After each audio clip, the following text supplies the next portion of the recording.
La 205 a encore des problèmes. Elle a fait l'aller-retour jusqu'en Italie sans trop de soucis, mais c'est en faisant autant de routes qu'on se rend compte des petits problèmes qui vont pas encore sur la voiture. J'ai encore une légère fuite de liquide de refroidissement sur le tuyau qu'on a vu dans la vidéo précédente, malgré le fait que je l'ai réussi à la diminuer. Le train arrière a besoin d'être décranté parce que même à 2, c'est arrivé beaucoup moins de fois qu'à 3, mais qu'on frotte à l'arrière. Il va vraiment falloir que je trouve une solution pour remettre ma barre stable à l'avant parce que ça se ressent quand même un petit peu dans les cols de montagne. Et j'ai fait en off, un petit peu en vite fait, un régulateur de vitesse, enfin plus un accélérateur à main. Je vais vous montrer ça dans la vidéo, mais il a été bricolé en 2 heures et il a besoin d'être vraiment fixé plus proprement. La voiture serait quand même aussi beaucoup plus confortable si elle était un petit peu mieux insonorisée, sauf que j'ai ma lunette arrière qui est décollée, ce qui me fait une infiltration, donc j'ai pas envie de mettre de la mousse pour l'instant parce que elle va juste éponger toute l'eau qui va rentrer et ça va être encore plus une misère. J'aimerais aussi du coup, une fois que la lunette arrière sera collée, qu'elle sera insonorisée à l'arrière, faire un vrai aménagement pour l'arrière de la voiture en bois, un truc plus fonctionnel qu'un kit bois bricolé, récupérer une autre voiture société, recouper et rebalancer dans la voiture. Et il faut aussi que j'installe mon crochet de remorquage à l'avant.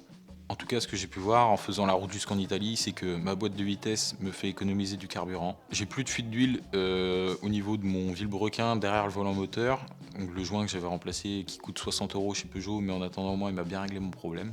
Le train avant se comporte assez bien, malgré que j'ai encore du carrossage un petit peu positif, donc les roues vers l'intérieur. Et il faudrait peut-être que je mette des cales pour baisser mon berceau, pour ramener mes roues en carrossage soit neutre, au moins neutre, voire un petit peu positif pour avoir une meilleure tenue de route. Ou sinon j'ai peut-être une autre alternative, ça reste à discuter. Faut que j'y réfléchisse. Et avec le nouveau montage des freins en RBF 600, disque et plaquettes Zimmermann, avec du Ritavia, j'ai plus du tout de problème de surchauffe de frein. Et donc ça, c'est quand même beaucoup plus rassurant aussi. Donc en soi, je suis super content des modifs qu'on a fait sur la voiture, que ce soit la boîte de vitesse, le train avant, malgré le manque de la barre stable, les meilleurs freins et le fait qu'il n'y ait plus de fuite d'huile. Ensuite, j'ai plein d'autres petites choses à faire. La batterie, elle est mal fixée dans le coffre. Là, j'y ai pas touché depuis que je l'ai mise et elle est rendue complètement en vrac. C'est juste les câbles qui la tiennent. Donc ça, c'est pareil, j'ai déjà commencé à préparer un petit peu le projet. Et en même temps, venir faire le câblage de tous les équipements proprement dans la voiture avec des fusibles. Le ciel de toit étoilé n'est même pas encore câblé. J'ai une prise 12 volts aussi dans le coffre qui est branchée en direct sur la batterie. J'ai trop laissé traîner ça et j'ai pas envie de perdre une voiture juste parce que j'aurais dû, et que je le sais, mettre des fusibles sur mes alimentations électriques de mes équipements dans ma voiture. Et donc aujourd'hui, ce qu'on va commencer par faire, c'est décranter le train arrière parce que ça c'est l'un des trucs qui m'impatiente le plus sur la voiture, qu'elle ait une assiette bien droite parce que pour l'instant elle a tendance à elle est plus posée à l'arrière qu'à l'avant. J'avais essayé de décranter le train arrière vite fait avant de partir en Italie, mais j'ai pas pu, je vais vous expliquer pourquoi. Là aujourd'hui, j'ai toute l'après-midi, même voire un petit peu de soirée, donc je pense que ce soir, elle est décrantée.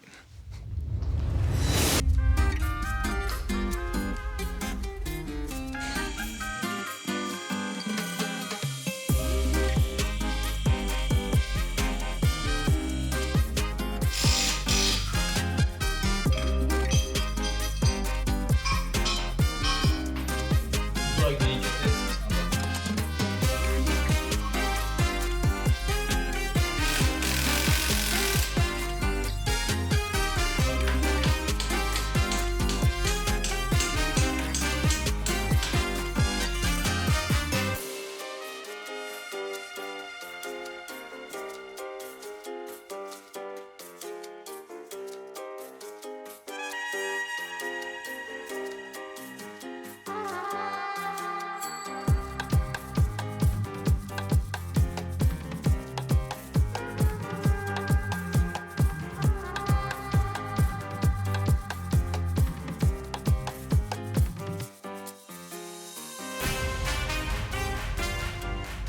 Bon, comme vous pouvez le voir, les barres de torsion sortent assez facilement, mais c'est plutôt de l'autre problème que ça pose problème quand il faut descendre le bras.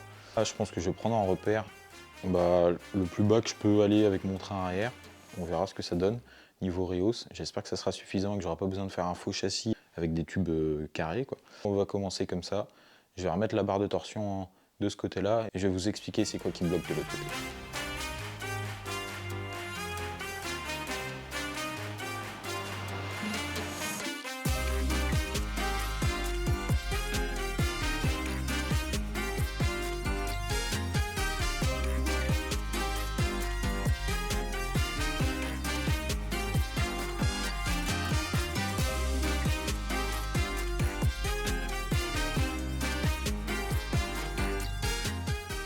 pense que tu vas comprendre assez rapidement. Donc la roue qui est fixée sur le tambour et sur un bras qui pivote autour de l'arbre. Sauf qu'en fait, mon bras, avant même de le décranter, il est déjà quasiment embuté contre le châssis. Ce qui fait que quand je sors ma barre de torsion, je ne peux pas décranter plus parce que je viens directement buter. Donc à mon avis, là, je vais sortir ma barre de torsion, défaire les fixations du train arrière des deux côtés. Et à l'intérieur de la voiture, je vais venir défaire les deux écrous, les deux boulons qui viennent fixer le train. Tu vois la batterie, comment est-ce qu'elle est? C'est ce que je te disais en début de vidéo. Et elle est complètement partie de travers. En fait, là, c'est juste la tresse de masse qui la retient quand je freine. Donc, pas dans cette vidéo-là, mais dans la prochaine, on verra la nouvelle batterie avec le nouveau support. Mais déjà là, pour commencer, on va faire le train arrière. On peut faire pareil sur la 206. Ouais, bah, c'est comme ça que les mecs ils rabaissent les 206 à l'arrière. Pour un meilleur périmètre. Ouais, t'abaisses le point de gravité, quoi. Enfin le centre de Et à l'avant, il faut vraiment baisser. ressort court au combiné fileté.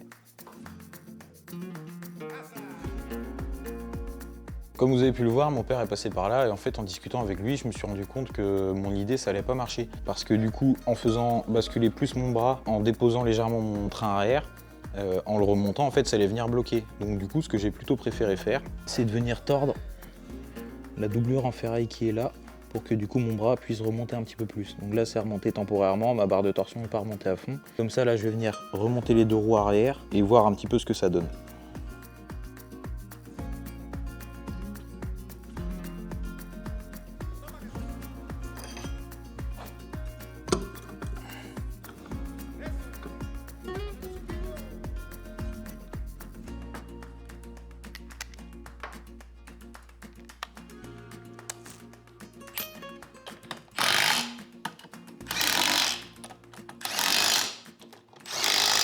Bon allez, moment de vérité, on baisse la voiture.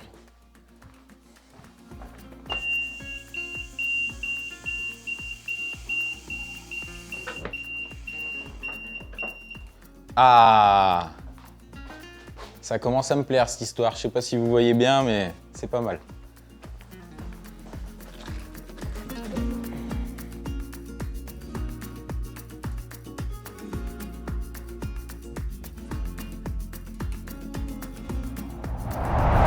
Là, au moins, j'ai un peu plus d'une main. Après, il faudrait vraiment la tasser. Je pense que j'aurai une main à la fin. Et à l'avant, là aussi, c'est pareil, il faudrait que je la tasse. Ouais, j'ai quand même un peu plus là. Mais le fait de rouler à l'avant, je pense que ça va remettre tout bien. Parce que voilà, j'ai 2 mains de hauteur, c'est un peu abusé. Mais là, déjà, ça me plaît un peu plus.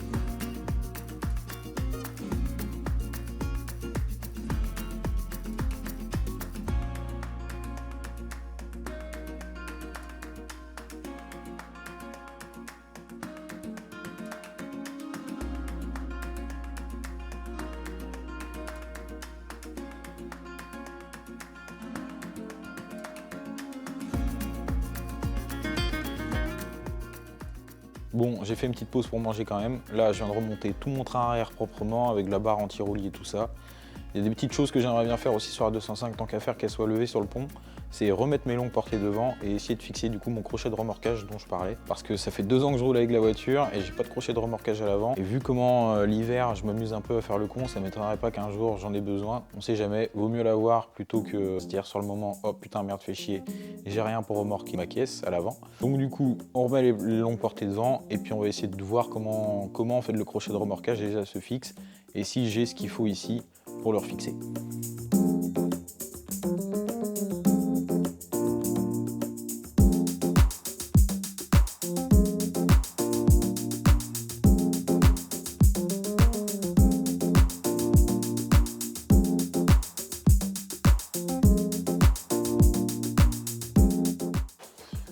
Bon, j'ai pas énormément de place pour réussir à vous caler, donc je vous ai mis à peu près là où je pouvais. À mon avis, mon crochet il vient comme ça.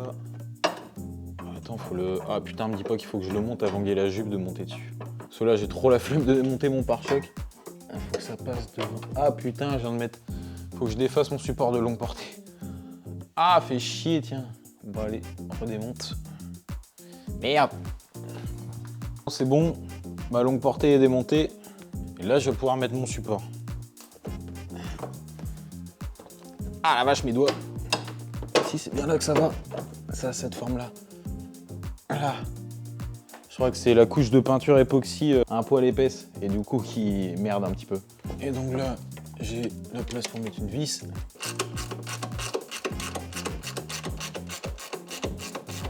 Oh putain, tu m'as fait peur.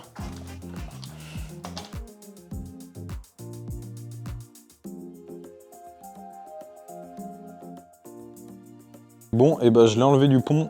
Et tout ce que je peux dire, c'est que je suis super content parce que la voiture, à l'avant, elle a assez de rehausse là à peu près, et à l'arrière, c'est nickel. Bon, après, c'est sûr, je suis d'accord, elle est pas chargée, mais j'ai des barres de 205 fourgonnettes. J'en ai retrouvé une, il m'en manque une autre. Faut que je remette les mains dessus pour vraiment venir bien renforcer mon train arrière et éviter qu'il s'affaisse de trop quand je charge. Moi, déjà, j'ai mes dimensions, je sais à quel endroit faut que je mette mes bras. S'il y a juste un changement de barre à faire, ça va pas aller chercher bien loin. Je suis super content aussi du coup. 5 à retrouver aussi ses longues portées. Et aussi du coup, au moins j'ai un crochet de remorquage à l'avant. Au moins en cas de pépin, même si j'espère pas, je pourrais la remorquer. Et je pense que je vous ferai des plans de jour pour que vous puissiez un petit peu mieux voir. Je pense que je vais vous laisser là pour cette vidéo un petit peu courte, mais qui fait plaisir. Parce que moi, en tout cas, quand je vois la 205 comme ça, je me dis putain, enfin un bon look. Parce qu'avant, en étant tassé du cul comme ça, elle était vraiment pas jolie, il y avait un truc qui était bizarre.